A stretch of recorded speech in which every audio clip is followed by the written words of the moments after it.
My name is Elena Harper. I'm 48, a senior architect who spent over 2 decades designing spaces that not only stand tall, but stand for something.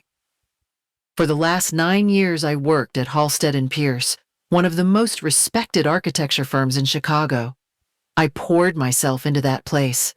Long nights, missed birthdays, designs drawn in coffee shops and airports, ideas scribbled on napkins that turned into million-dollar projects. I wasn't just part of the team. I was the backbone of some of our biggest wins. At least I thought I was. That morning, I stood across from Allison Crane, my direct supervisor, as she leaned back in her glass-walled office, polished and confident eyes cool as ever. She told me I wasn't cut out for leadership. The firm needed someone who could inspire and manage teams, someone with a forward-thinking vision. I didn't flinch, even though her words stung like ice water. She smiled, like she expected me to crumble. But I'd seen this moment coming, slowly creeping in over the last year, and still it hit me like a brick. She called it a performance review, but really it was an execution. She listed off vague concerns about collaboration, missed opportunities, and things that had never shown up in any official review. No real evidence, just tone and suggestion. She even called it a mutual understanding that I would step away by the end of the week. I nodded calm on the outside, while inside something between heartbreak and fury twisted hard in my chest. What she didn't say, what we both knew without needing to say, was that I had been the creative force behind every major project she'd used to climb her way to partner. The Midtown Atrium, my concept. The Green Line Transit Hub, I stayed up 4 nights straight mapping its flood-adaptive layout. Even the recently unveiled Lakeshore Pavilion, the one that earned our firm national press, was born from a sketch I drafted in my living room, barefoot, still in pajamas, coffee cold by the time I looked up and realized it was morning. But my name never appeared in the press releases. The plaques by the front door bore Allison's name. In meetings, she spoke as if she had dreamt every idea into life. At first, I let it go. I told myself the work spoke for itself, that she was the figurehead while I was the engine. But over time, the weight of staying silent started to crush something inside me. And now she was cutting me loose, discarding me like I had never mattered. I walked out of that office with a blank face and my fists clenched in my pockets. I didn't argue. I didn't cry. I told her I'd leave on Friday, but I also told her something else. I said Monday would be interesting. She rolled her eyes, used to brushing off anything I said.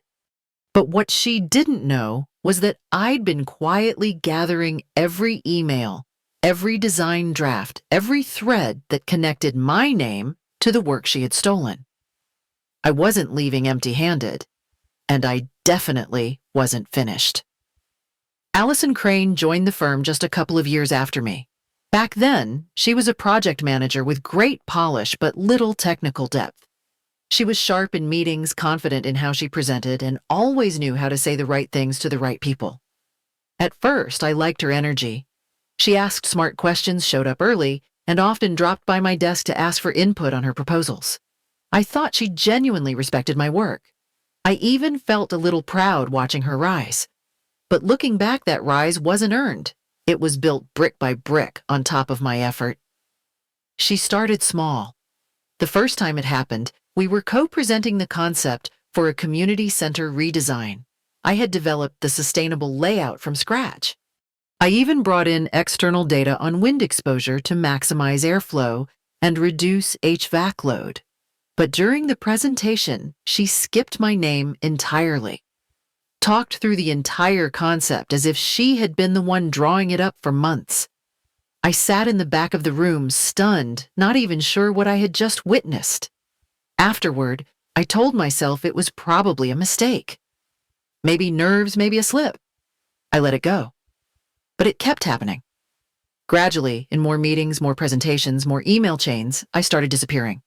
In the documents we had both edited, my comments were erased. She would forward the final versions without my name, always just hers.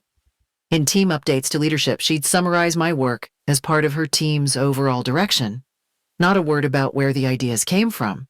And I kept telling myself it was okay, that I was a senior, that recognition wasn't everything. The turning point was a project called the Western Courtyard Redevelopment. That was mine, top to bottom. I had pushed for a full green corridor and designed the modular plaza tiles that allowed water filtration without sacrificing style. We presented it together to the client, and the next morning in a company-wide email, she was congratulated as the project lead. That time I didn't even get a CC. What crushed me most wasn't the credit. It was the realization that she knew exactly what she was doing. It was calculated.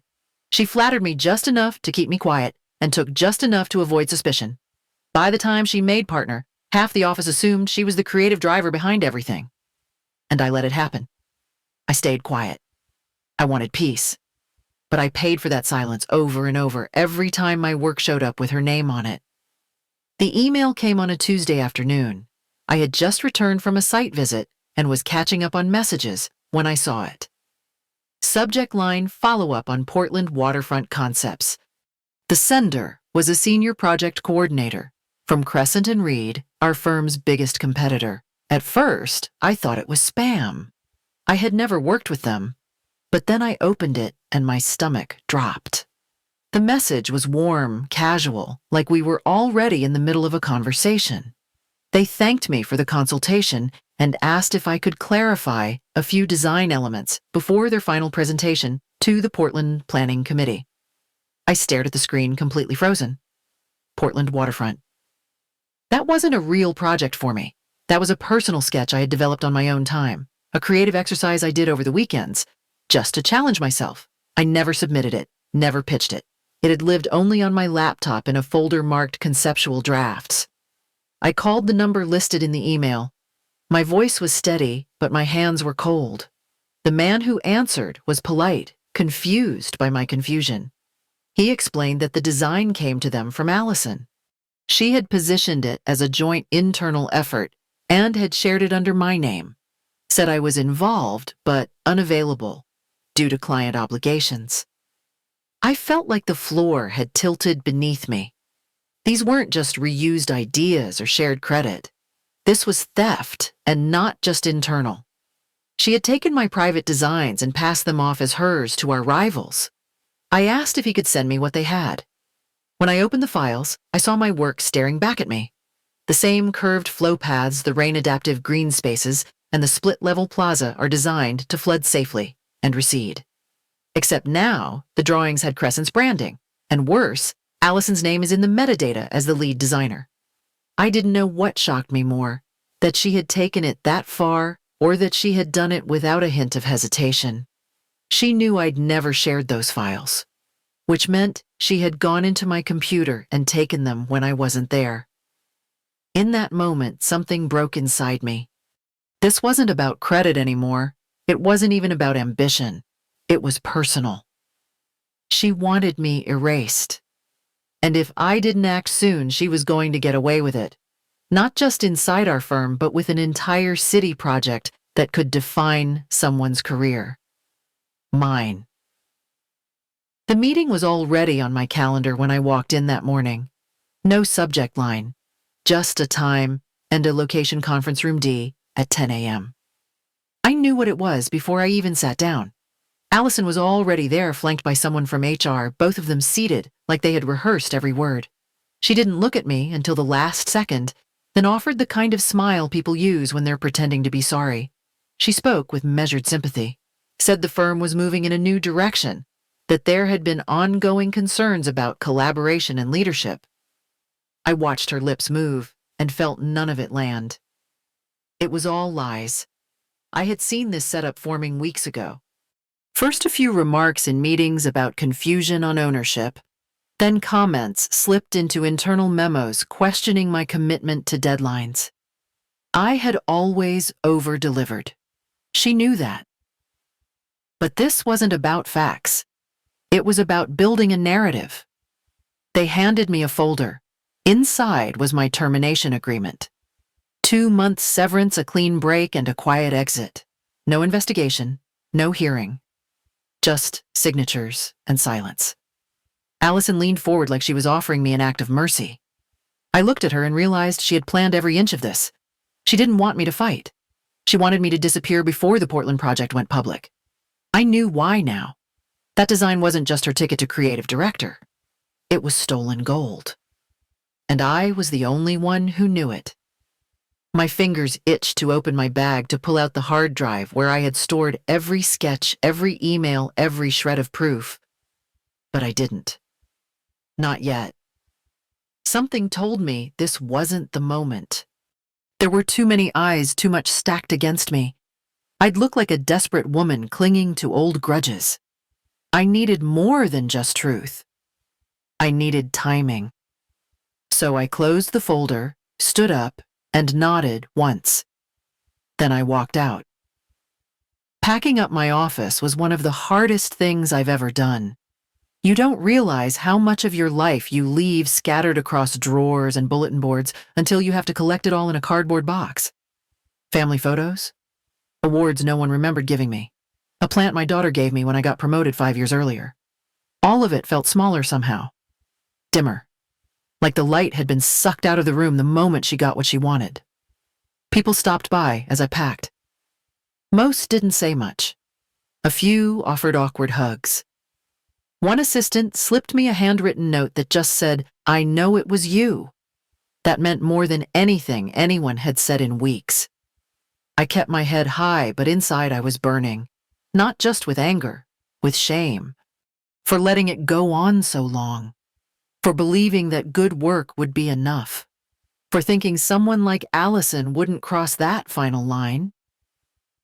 As I walked past the lobby for the last time, I glanced back at the framed photos of our biggest projects.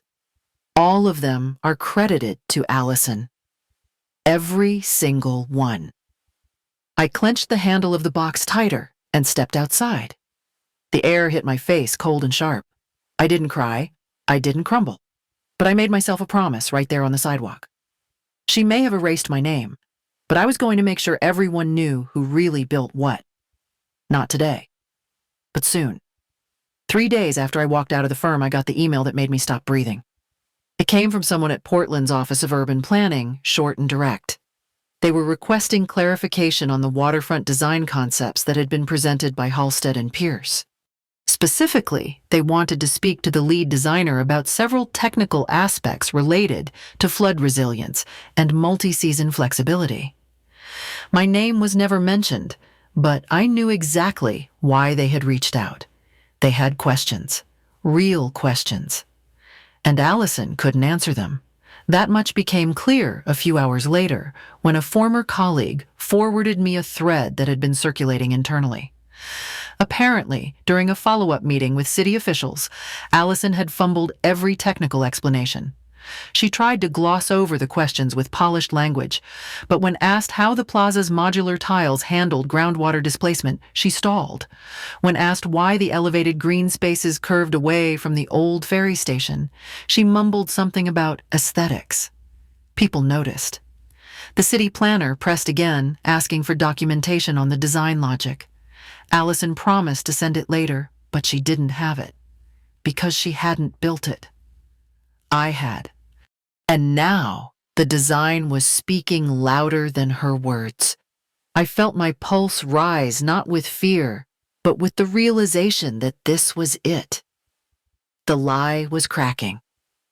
And I had what they were looking for. The next morning I replied to the city's inquiry.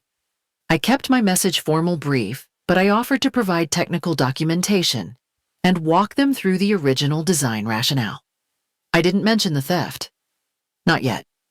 I just offered help. Within the hour, I got a response. They were eager to connect and asked for a time to meet. I set it for the next day. Then I pulled out the hard drive I had taken from my desk. My hands shook a little as I connected it to my laptop. Inside were all the files. Drafts, sketches, annotated layouts, emails to myself with time-stamped notes, even a photo I had taken of a whiteboard version from my dining room wall.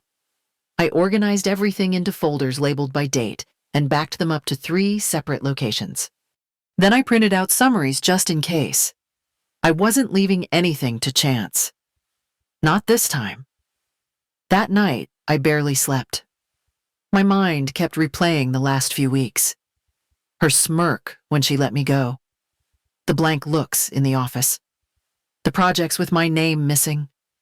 I had carried all of it like a weight on my back. But now the weight was shifting.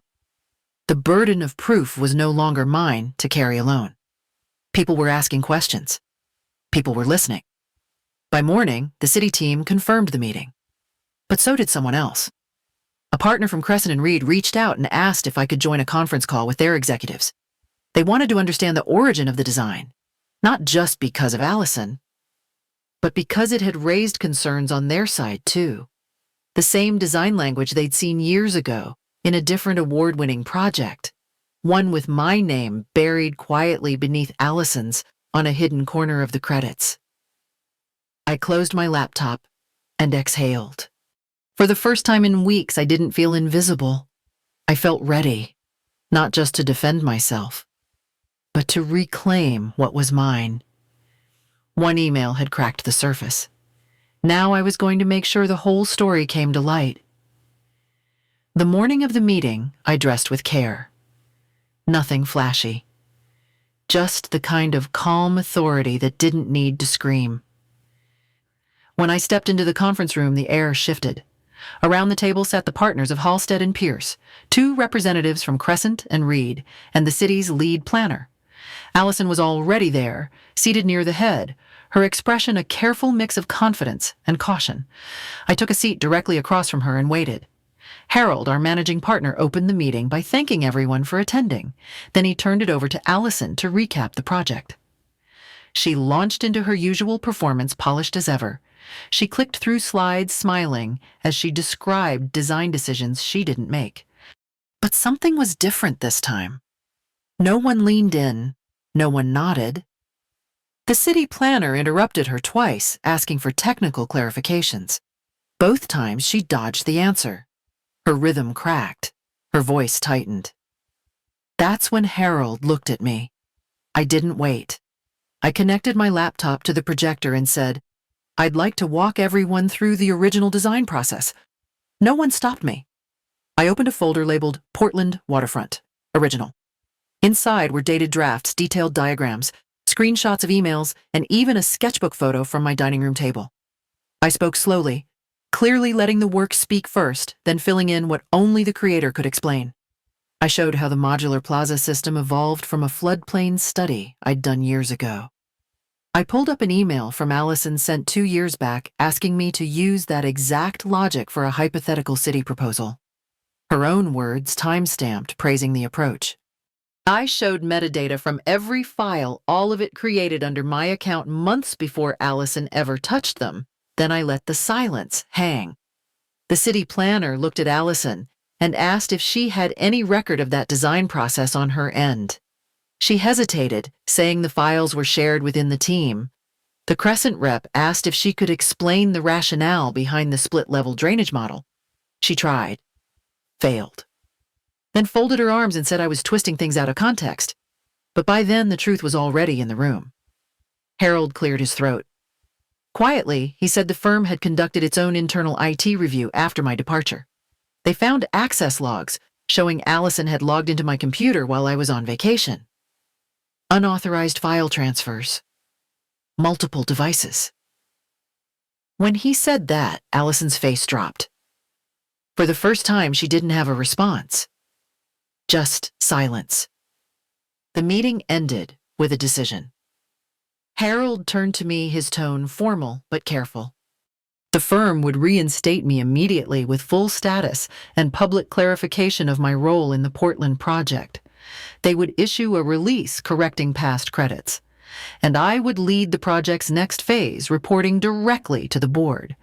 As for Allison, she was placed on immediate leave pending dismissal. She didn't protest. She just stood, gathered her things, and walked out without a word.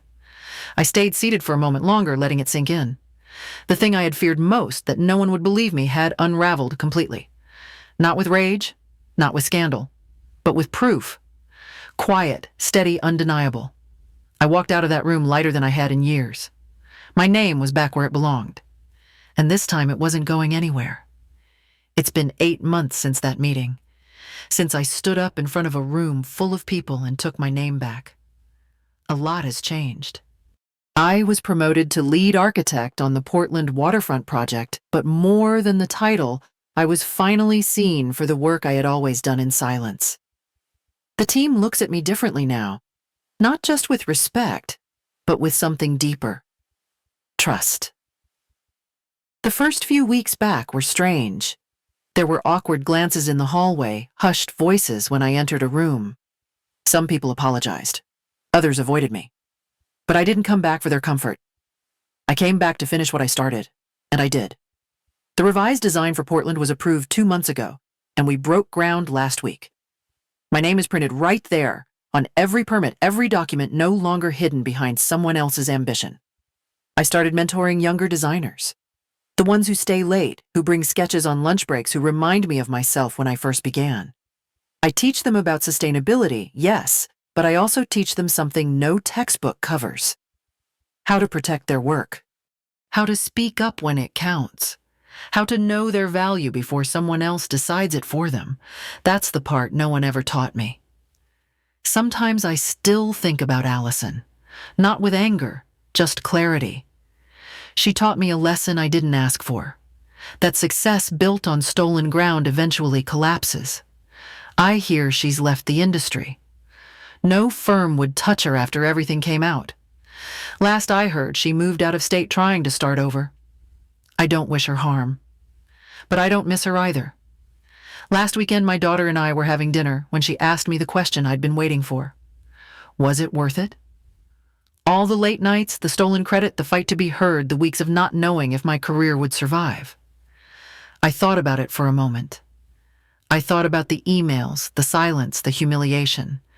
About packing that box and walking out with my head high, even when my heart was breaking.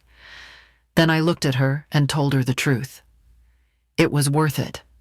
Every hard moment. Every step I took was without anyone clapping. Because standing up for yourself even when no one's watching changes everything.